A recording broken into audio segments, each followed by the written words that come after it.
Right, everyone, thank you for joining today's webinar. I'm going to be going through tips and tricks on how to help your website be Ofsted compliant. I'm just going to wait a couple more minutes as I can see a few more people are joining. I understand people who are joining will be working in schools, so trying to meet a 10 a.m. start time is very, very tricky when things are ever changing within the school building. So I'll just wait another minute and then I will kick things right off.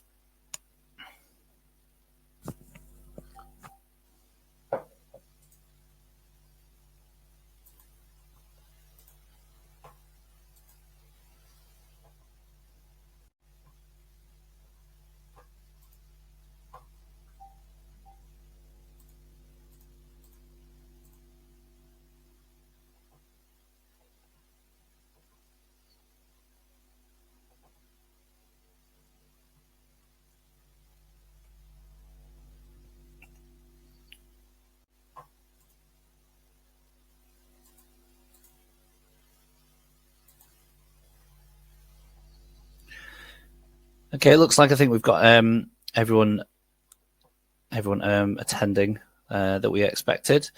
So what I'm going to do is I'm going to start off with a short presentation, and then I'm going to go through some website examples, some do's and don'ts. They're not going to be any real schools that are going to be shown today, but everything you're going to see is based on things that I've seen even in the last few days and the last few weeks on school websites. So I hope some of it will resonate with you and you find some useful information out of today's session. So I'll just share my screen right now. When I share my screen, you'll see a new window pop up next to my face. If you could just click on the pin next to that, and that will make it large for you. If anyone has any questions at any point, there will be a option to chat. So if you want to ask questions, I've got a colleague of mine will be fielding any of the questions, and they're going to ask me those at the end of this session. If anyone is having issues connecting, there will be another session at 3:30 as well. Today's session is just going to be 30 minutes long, and the one at 3:30 is going to be identical, 3:30 till 4 p.m. I'll be able to send the presentation afterwards as well.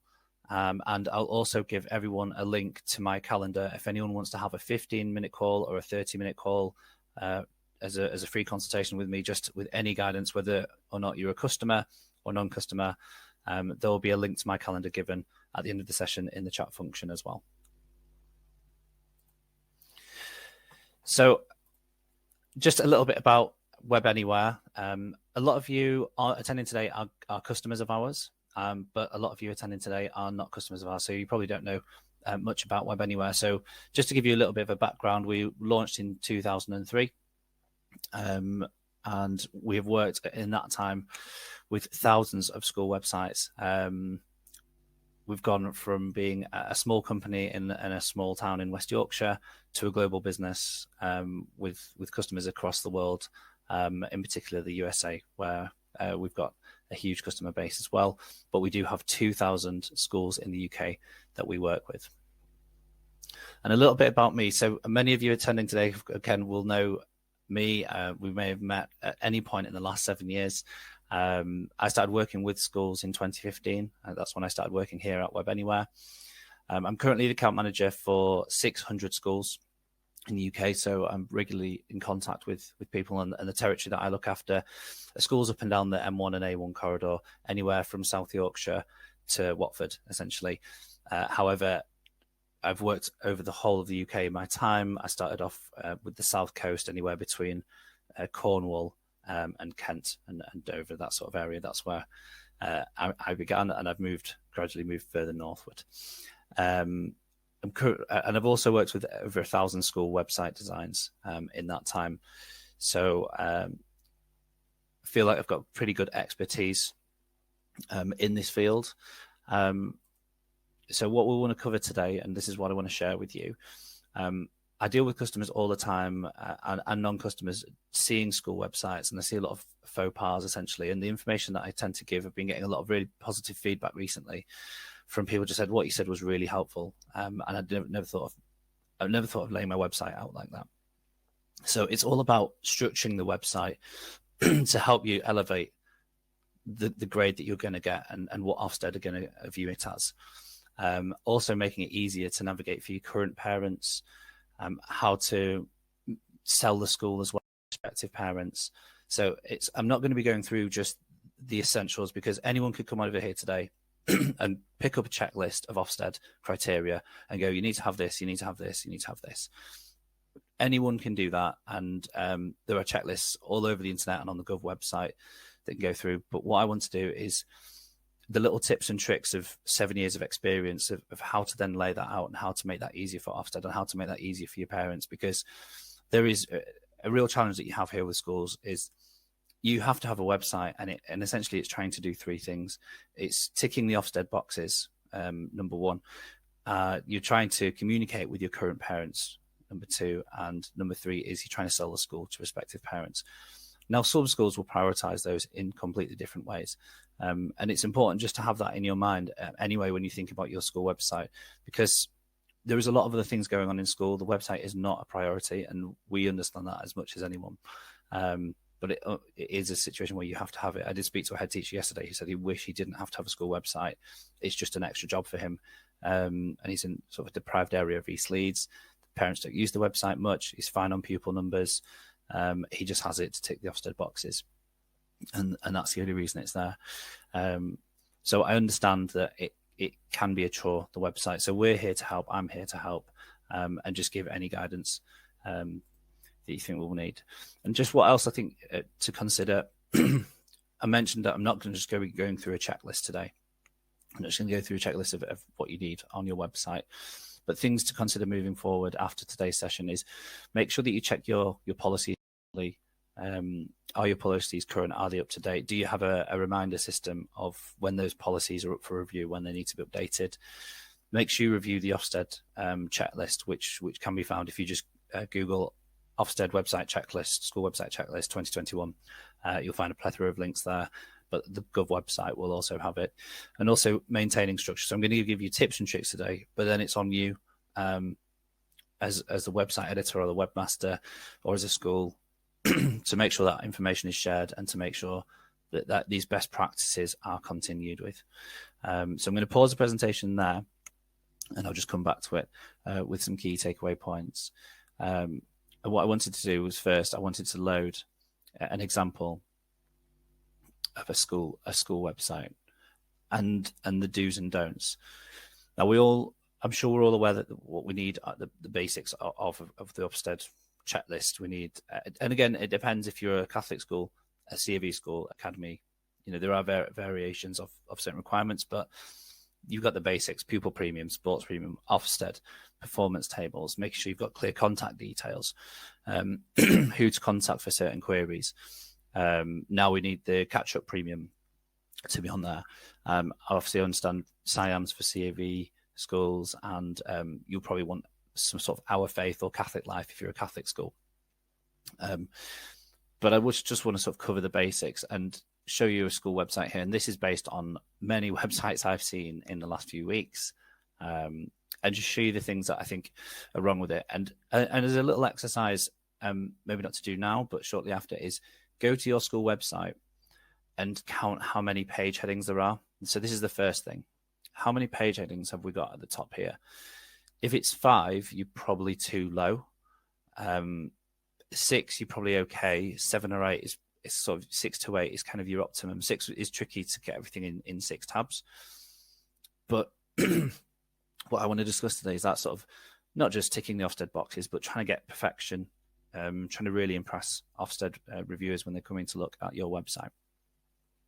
So first of all, don't have too many tabs across the top. I think 7 to 8 is the perfect sweet spot. I understand different schools may have different iterations of what they need. For example, all the Catholic schools will have Catholic Life or Our Faith as an option with lots of information within that section, and other schools don't have that, have to have that. But we'll go through what I think are the main ones that you should have, and then the issues with this particular layout that we've got here. So our school, I think, if everyone's got a pen and a pad, and again, I'll send this information out afterwards.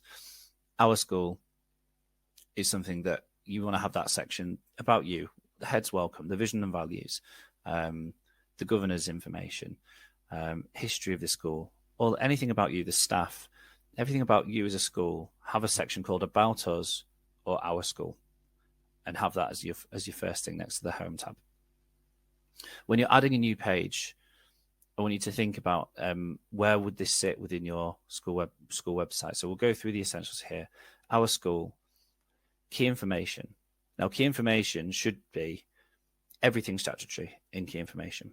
And now I see key information as a tab on probably 98% of schools, but 98% of the time, it doesn't just have key information in there. It has all sorts of things. So I've put in this example, key information, term dates, home learning, useful links, SEN, policies. And it's difficult as a school because the book gets passed around a lot of the time. And something a school thinks is key information, it is key information. It's key information for the parents, so I'm going to put it in key information. But Ofsted are going to come and look for key information and want to see everything statutory in there. If you start putting other things in there as well, that's just confusing. So have clear defined compartments for your website. You've got an About Us section. Now we've got a key information section. What goes in key information? Everything statutory. So we see here in this example, we've got a mixture of different things. Parents and carers. Or I would just go for parents for sure. But yeah, if you want to have parents and carers, everything that's for the parents of your current parents and potentially prospective parents, put that in here.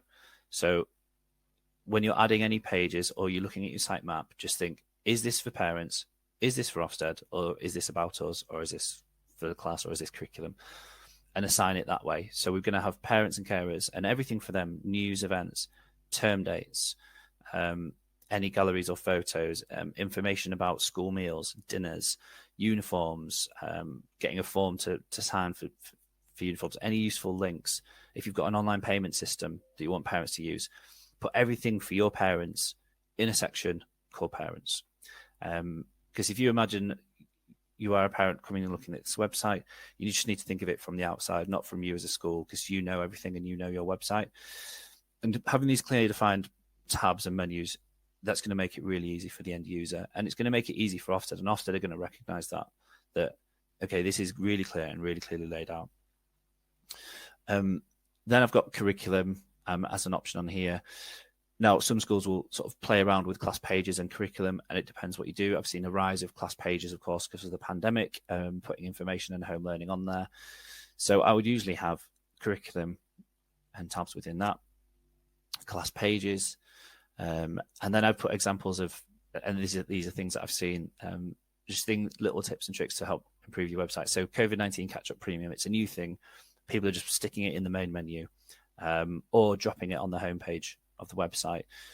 I would say this should probably go within key information because it's now, as of 2021, it's statutory. It's something that needs to be on there. So I put all the premiums in there. If it was me, we have a mixture here. British values is in our school. That should be in key information. We've got premiums sort of dotted around over here. That should be over there within key information as well.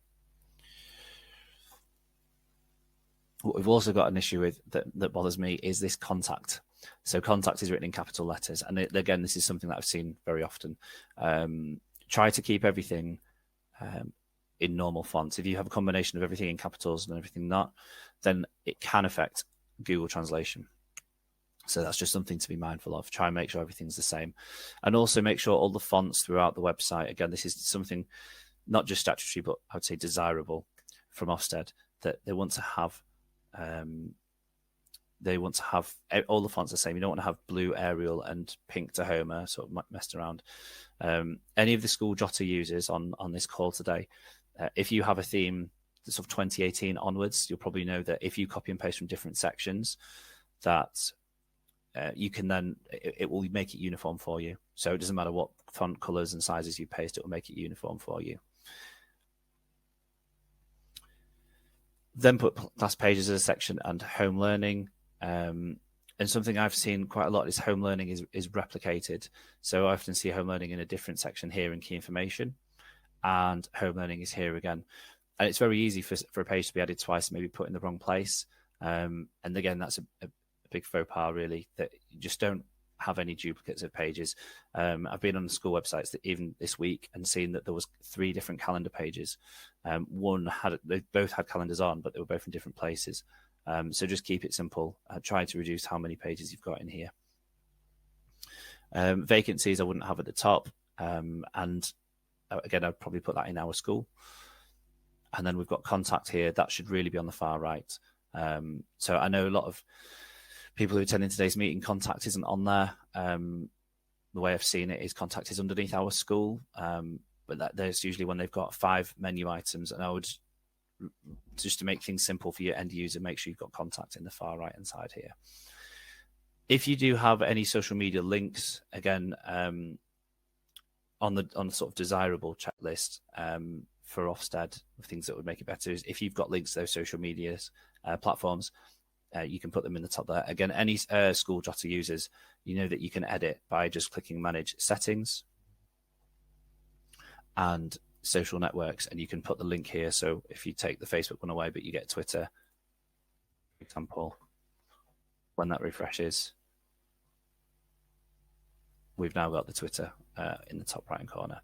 Address details will be built in as well, and Google Translate, which again isn't an essential, but I predict it will be. If it isn't yet, within a few years, I imagine it will be in terms of accessibility. If you need to change any address details, again, any School Jotter users, just to make you aware, you can do that in Manage Settings, and your site details, you can do that there. Now, in terms of policies and maintaining them, I mentioned about having to set reminders and things. Just a quick hack again for any School Jotter users. There is a policy module built into School Jotter in your dashboard, and you can add your policies here, create groups of policies, and you can also set review dates on those, so you'll get a notification when a policy is up for review. So if you are using School Jotter, do make sure you are using the policy module, because you might come onto the website to add a newsletter, you'll get notified about an out-of-date policy as a reminder. So things that are good about this homepage of the website is we've got some nice quick links here to help us navigate around. We've got a clean and simple welcome messages, newsletters, upcoming events. So I do see a lot of school websites where too much is put on as well. A lot of information is put on there. Videos are dropped on, documents embedded. And it's difficult because you feel like you need to put something new on the website, and the pandemic has made this a lot harder.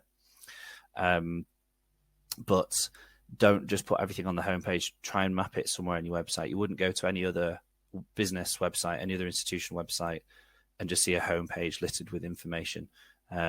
You would have it clearly mapped out. You have a clear menu, and you'd have your quick links. My next tip here is on the quick links. If you're thinking about how people are going to view your website on a phone, having something like quick links is really important. If we minimize this screen and bring this right down, this gives you an idea of what it will look like on a phone. So the menu is naturally going to squash up into the corner, which it should do because it's responsive. But parents are going to see these shortcuts here. So what these shortcuts are should really be defined by your web stats, like what are parents coming to your website for. So we've got term dates, policies, curriculum, vacancies. If you look at this on the phone, this is the quickest thing that you're going to see. So make these shortcuts for your current parents. You should be able to, on any platform, have a look at your web stats. So if we have a look here, we'll see this isn't a real school, but term dates, newsletters, and our staff are almost always the top 3 pathways that people take on a school website. And I'm telling you this as someone who looks at websites constantly every single day for the last few years. Those are almost always the top 3 pages that will be viewed on your website. So you should have some form of shortcut to those. And that, if you do need to edit them, again, School Jotter users, you know that you can just click Edit Page. Click on Policies, and then we can rename that, and we can remap that where it goes on the website. So having quick and easy links, again, that's something that Ofsted are going to be looking out for, because it might be that you're wanting to make things obvious and prominent, but you don't want to put it in add a new main tab at the top, but you can add it to the home page here by creating a page. The next tip I'll give is around, firstly, we'll go on the term dates page that we have here. So key information, term dates, which again should be in the wrong place. It should be in a different place. Having just a page, a whole page dedicated to your website, taking up like another space on your sitemap, and it just says, click here to download this. So there's two schools of thought here. What I would say is, if it's small, it should be copied and pasted in, and then there should be an option to download if you want to download it. And this is, again, I see this all the time with the statutory information, pupil premium, and all it says is click here to download our pupil premium. Sports premium, click here to download our sports premium. If that's all you're doing on a page, you may as well put it all on one page. So just to give you an example of a school, and this is, again, copied from another school actually, is I've seen this where they've created a table and they've just put everything in one page. Ofsted are trying to find things within 2 clicks. This is one brilliant way to do it. You can just click on the key information, put a full table in, and link your tabs. If that's all that you're putting on an entire page, click here to download this, put them all on one page, make it easier for everybody to find that information.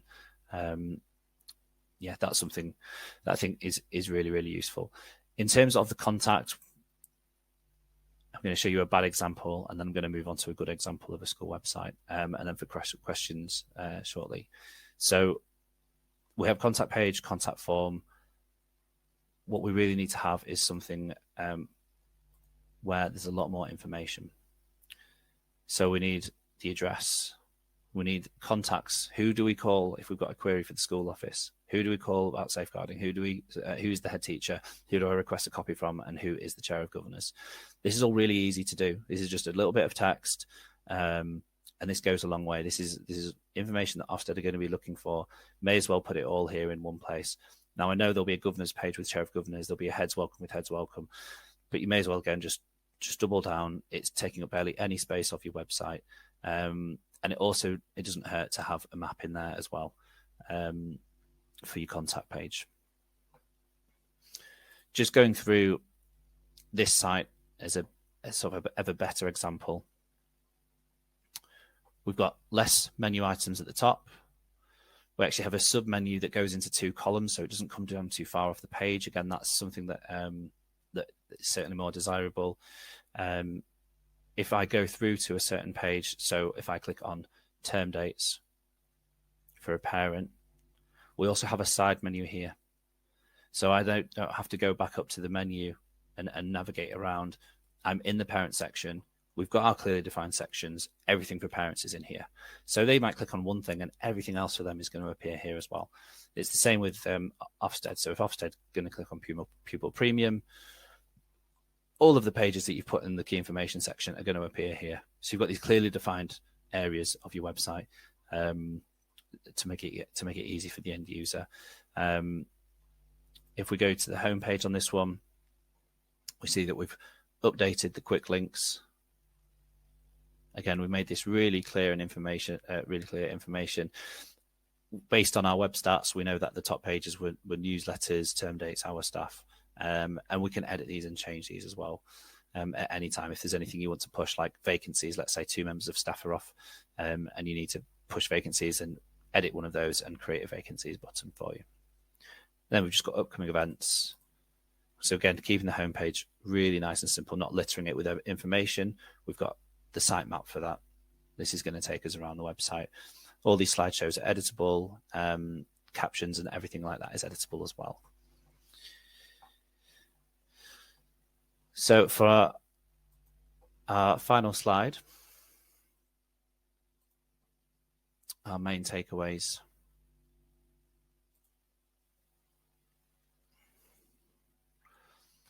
Make sure you keep your menu sections to a minimum, use clear titles, and compartmentalize your information. So that was the first thing I said about us, key information, parents, curriculum. As a bit of homework, it would be really good for you to go to your own school website now and have a look at your menu headers. How many do you have and where is everything? Is term dates underneath parents? Is term dates even there at all? Are the term dates on the page?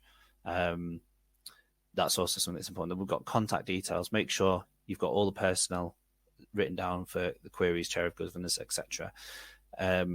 Using quick links, and use the quick links based on web stats. Don't just put quick links down. Don't just replicate what's in your menu. Have a look at your web stats. What are your parents coming to your website for? That's something that's really, really important. And as they're using this on their phone, quick links are really, really helpful, because I'm sure some of you on this call today will have had calls from parents saying it is really hard to use the website on the phone, so I didn't get the information. The next point is avoid downloads for small pieces of information.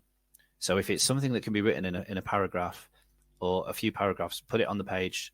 Don't make it something that they have to download. Again, if they're accessing this on the phone, they're going to have to download something that will take them away from the website. If it's a Word document, then it might not necessarily even open up on their phone. So try and just copy and paste the information onto your website. Again, I mentioned term dates before. That's the perfect example.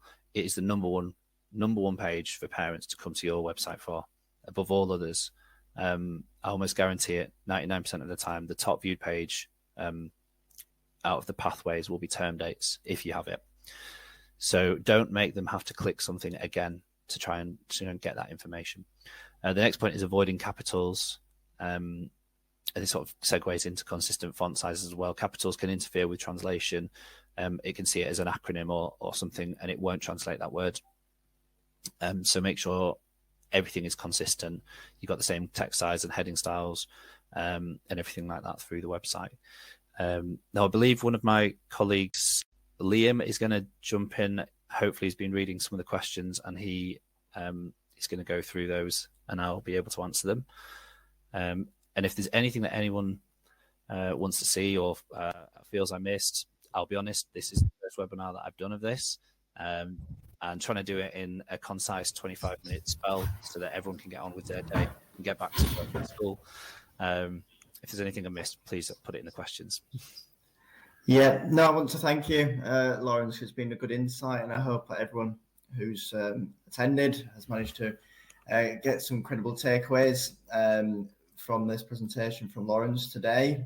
I think what I'll do, first of all, is just have a read through the chat, and then, of course, I can ask Lawrence any questions which you have. But, of course, in the meantime, if you have any questions which you think of, please feel free to add from there. So I think the first question to ask really is about the School Jotter 2, the policy tool. If you want to walk through that, Lawrence, and how it's a benefit with Ofsted compliance. Yeah, so I know that there's platforms out there called School Bus, for example, which is a software I think schools have to buy into it, £200 to £250 a year, and it is purpose built for like policy management. We don't do that specifically, but what we've done is a policy module that you have the website anyway. So we've just done a sort of a basic version of what School Bus do. You need to put the policies on the website, and you need to set reminders. So schools usually they put them on the website and then they put reminders in their Google Calendar or Outlook calendar. You can put them on the website and set a reminder. So when you're logging into the website, you don't necessarily have to set the reminder date to when it expires. You can set the reminder date to a month before it expires. You might be going onto the website to do a newsletter, and you can get notification saying this policy is up for review. So it's super simple on School Jotter. You just click the policy module, and then you can add groups of policies, or you can put them all in as one school policies. I'll share my screen very quickly. Yeah, let's have a look. To show you how this will be displayed. So on the front end, what the end user is going to see, again, if you could just pin the screen if you want to see it a little bit bigger, everybody. You're going to see Word icons for any Word documents that you upload, and you're going to see PDF icons for any PDF documents you upload. I would always recommend doing PDF icons because Word can be edited and changed and plagiarized or whatnot. So keep it to PDF if you can. You can save any Word document as a PDF from Word, just when you do save as. So this is how it displays, how it's managed. If I just go into policies. So we saw those groups there. So we can add policy groups. So if you want to have safeguarding policy, uniform policy, different things grouped together, you can do that, or you can just have a school-wide one called school policies. So you create your group, and then we're going to edit that group, and we have this list here, and we can attach our file. One of the important things to mention is you can rename that file, because a lot of the time the file name might have underscores and dashes and things. So you can rename that how it displays on the website, and then we can set the review date here. And we can see here that these two have gone past their review date. It was gone past in 2021, so, and that one in 2022, 4th of January. So I know that these either need updating, or I need to change the date at least, because the documents are fine.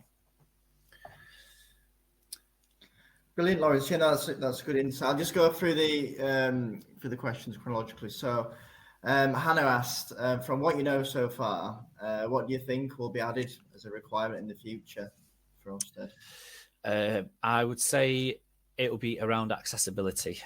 So I'm surprised it's not there yet.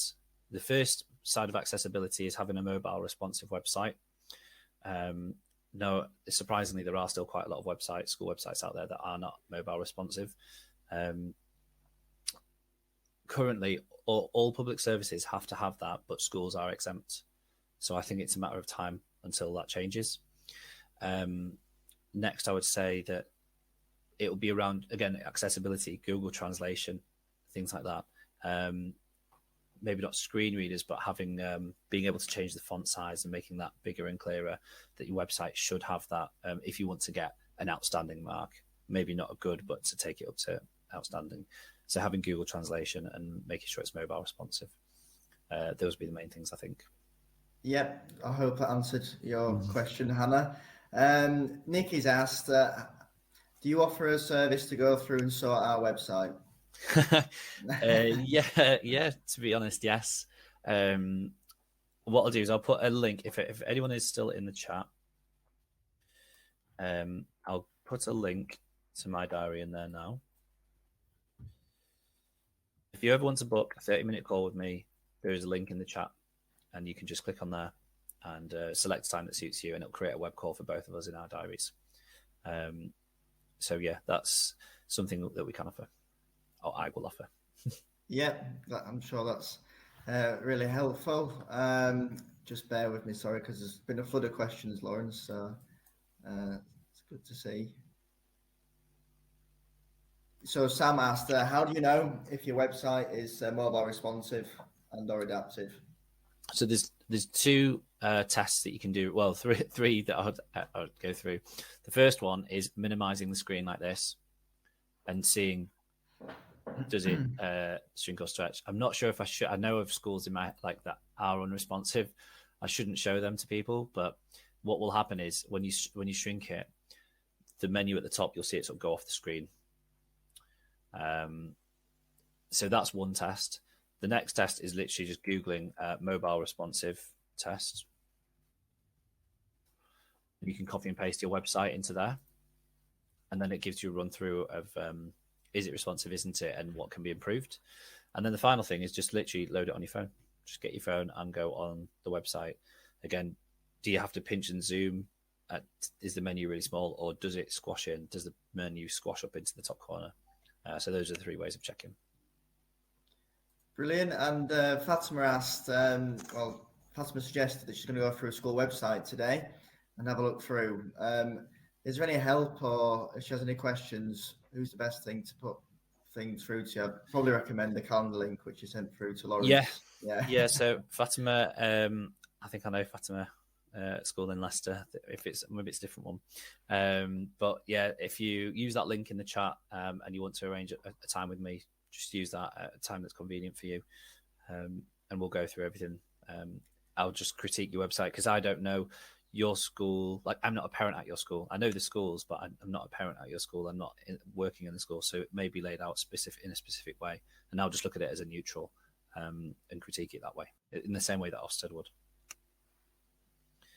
Brilliant. And Natasha mentioned that she's really impressed with the policy page. So again, I'd really recommend to probably book a time in with Lawrence, and he can probably run through with you how the policy tool works from there. And then, of course, any other questions which stem from that. So I answered that question for you, Lawrence. Yeah, no worries. Well, it's worth mentioning as well, if any schools are in a trust at all, the policies can be linked to different schools, or if you're in a partnership with other schools. So if I show you this example here in my demo account, we see we've got account policies, so that's one's individual to this school, but we also have trust policies. So these ones I can't control, but the MAP website, overarching MAP website that I'm connected to, can control MAP-wide policies. So if you are in a multi-academy trust, and the trust is with School Jotter and the other schools with School Jotter, the trust only has to update the policy. And if there are, in theory, 12 schools connected, all schools in real time have their policy updated on the policy page. So that's quite cool. Yeah, brilliant. And just to round up, really, because I think unless we've got any other questions from anyone who's attending, I guess I can ask as a takeaway, like, if any new customers, anyone who's got a different website provider at the minute, they're on this call now and they're looking at their website, what would you say to them, Lawrence? Is what are the most urgent things they must look at on the website? So what I see when I go to any school website is, I think it's all there. It's almost always all there. It's just having these clear defined sections on your website, because I mentioned at the start of this that there are three things you're trying to do. You're trying to sell the school, you're trying to tick the Ofsted boxes, and you're trying to communicate with your parents. So don't muddy up those. Don't have your parents as one thing for sure. And is this for parents? Go through your sitemap. Is this for parents or is it statutory? And that should help you decide where that goes. So it should be easy on any platform that you're on to rejig your sitemap. And if you want to have a call with me just to go through my recommendations, I'm happy to do that. The link's there in the chat function. Brilliant. Well, there's no further questions from myself, and I see there's no further questions from anyone attending. I do see that Nikki has booked a slot with you, Nikki. Lawrence. So that's all good. But if anyone else would like to book a slot with Lawrence, of course, the link's been made available from the chat there. But Kate, thanks you ever so much. And she's booked a slot as well. So that's brilliant.